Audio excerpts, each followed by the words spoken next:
gagawin tayo. Itong Ace, 32 inches lang ito. Ang problema nito, smart na rin siya. Ang problema, walang picture, pero meron siyang backlight. Yan. Okay, so ayan, nag-backlight na siya. Yun o, may liwanag na yung ilaw niya. Okay, pero wala siyang display. Ang makikita mo lang sa screen dito pag chinik mo, yan, ganyan lang. Blanco lang na may backlight siya. Okay. So, check natin supply nito. Supply ng kanyang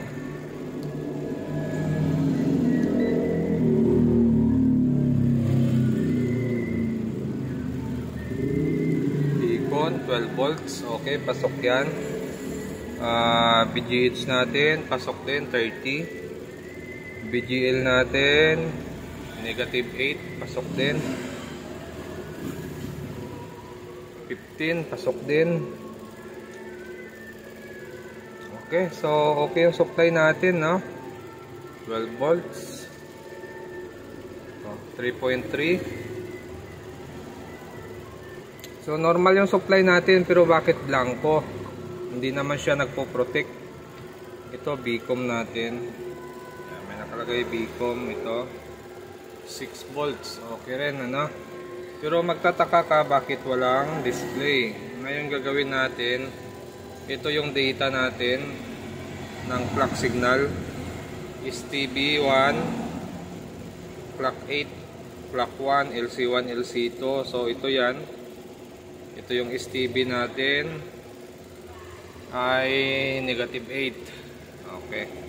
So yung clock 8 natin, magtataka tayo, positive 27 ang lumabas. Ayan, positive 27, tapos yung clock 1 natin, positive 27 din ang lumabas. Tapos yung LC1, LC2 natin, ito 30, negative 8. So nagsaswapping ito, ano? Normal ito, swapping. Yan, nagsaswapping siya. So yung LC1 natin, ito rin. Yan, nagsaswapping din ito. Okay. So ang problema natin, itong clock signal natin 1 to 8 ay 27 ang lumalabas. Yun o, 27. So nagmumula yung supply nito sa IC na ito. Gagawin natin, dahil 27 parehas, check natin kung may leak yung BGH natin sa clock signal natin, kung may short ba siya. Or pwede rin gagawin dito, i-remove mo yung mga resistor na yan. Tapos yung sa kabila, ganun din, i-remove mo rin yung mga resistor na yan.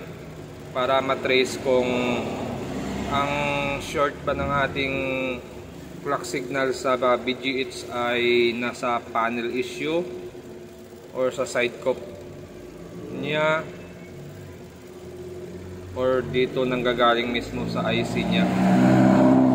Baka dito pa lang siya nagsimula, dito siya nagpasok ng 27, paglabas niya 27 din, ano?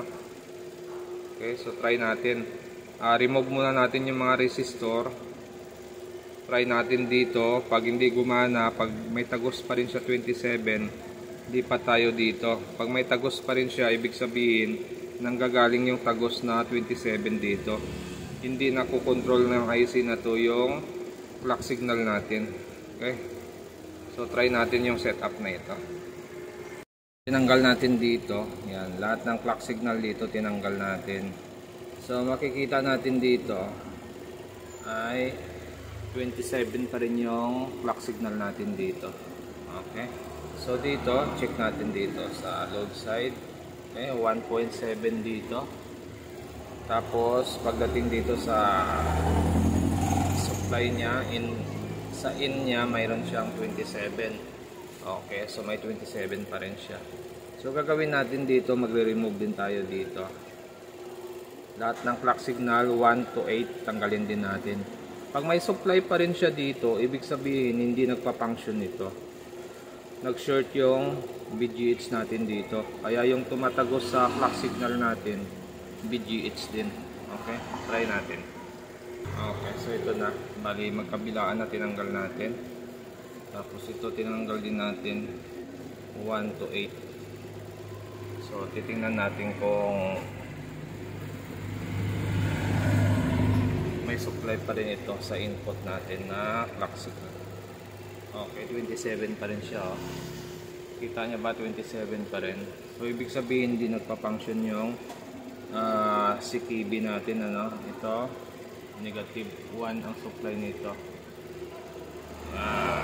So wala dito sa clock signal ang issue. Ang issue niya ay nanggagaling dito. So, yan, 27 to. Ano? So ibig sabihin maaring may problema itong IC natin. Ito 7 ito.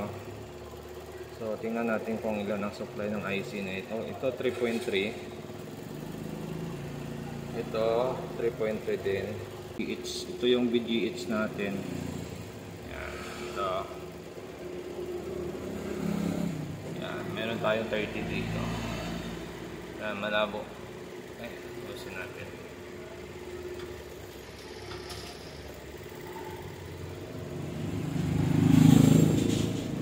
Ito.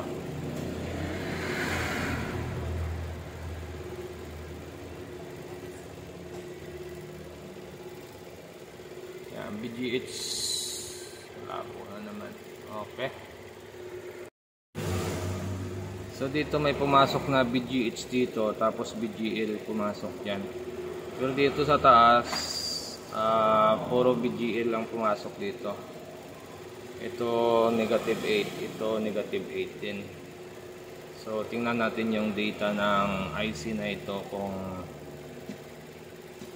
mayroon tayo, ano, kung may mahanap tayo data niyan, saka mayroon tayo pamalit niyan. Pero kung sa sira, hindi tayo sure kung sira ito.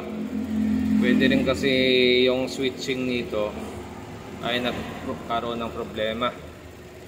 Pwede din manggagaling dito yung switching na nagti-trigger para mag-function yung clock signal nito.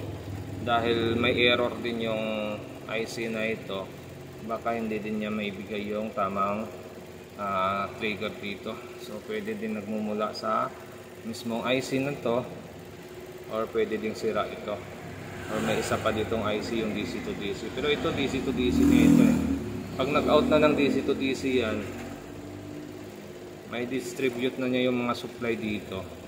So ibig sabihin pwedeng good yung dito natin. Ang problema yung nagti-trigger dito at yung out nito, kasi out talaga niya ay 27. Dapat hindi yan 27, yun, no? 27 volts yung output niya. Okay, so try natin linisin. So linisin din natin, titingnan natin kung may pagbabago. Tapos lang natin, gumamit lang tayo ng lacquer thinner, tapos binras natin, nilinis lang natin siya. Tapos gagawin natin, hot air muna natin siya kasi basa ng hot air lang natin. Ano lang to, air blower lang ito, air blower. Wag yung ano yung nagbabaga, wag yung ito, air blower lang ito, DIY. Painitan lang natin to, tapos titingnan natin kung may pagbabago, ano. Baka hindi nag-operate yung system or yung pinaka-trigger natin para dito sa kanyang clock signal, dahil pwede may umido, leak yung circuit, kaya ganyan siya. So try natin pag napainitan natin. Okay, so ito na. So yan, no, mainit pa, no. Okay, so testing natin. Titingnan natin kung may pagbabago ito. Kasi nakikita nyo wala pa tayong ginalaw, hindi naman tayo nagpalit nito, hindi rin tayo nagpalit nito. Ang ginawa lang natin, tinignan lang natin kung saan ba talaga ang problema. Sa load side ba or sa input ng supply natin. Yan, o, nakahang pa rin yung ating clock signal. Okay, testing natin. Power on lang, yun, nag-on na siya. Check na ngayon natin kung 27 pa rin itong clock signal natin. Ito LC1, LC2 natin, okay. Swapping pa rin siya, no? Yung isa, yung LC2 natin, okay rin. Swapping din siya. Yung CKB1 natin, yep, negative 6 na yung CKB natin. Yung 2, negative 6 din. 3, ganun din. 4, ganun din. 5, ganun din. 6, ganun din. 7, ganun din. 8, ganun din. Tapos yung ano ba to? STB 1, ito. Yan. Clock 8, yan, no? 3.6, di ba? Tapos yung clock 1 natin ito 3.6. Okay. So ngayon gagawin natin, try natin ibalik ulit yung mga resistor. Pati ito, balik din natin. Titingnan natin kung magno-normal yung supply na yan. So sana linis lang, ano, nakuha sa linis. Pero makikita nyo yung screen nya ay blanco pa rin. Wala pa ring lines or aninag na nagkaroon ng signal or wait, wala, ano. So balik muna natin yung clock signal nya. Okay, so ito na, naikabit na natin lahat ng resistor na pinagtatanggal natin, ano. So testing lang natin, titingnan natin kung gagana siya. At kung bago lang kayo sa aking channel, huwag kalimutan mag-subscribe. Yan, power on natin. Okay, nag-power on na siya. So check natin yung supply, titingnan natin kung bumaba ba yung supply niya or 27 pa rin. Yan, meron na tayong backlight dito. Yan, ilaw na siya. Okay. So check natin yung clock signal natin dito, CKB1, kung 27 pa rin. 5 volts na lang. So ibig sabihin gumana siya, no? Ito, swapping voltage LC2.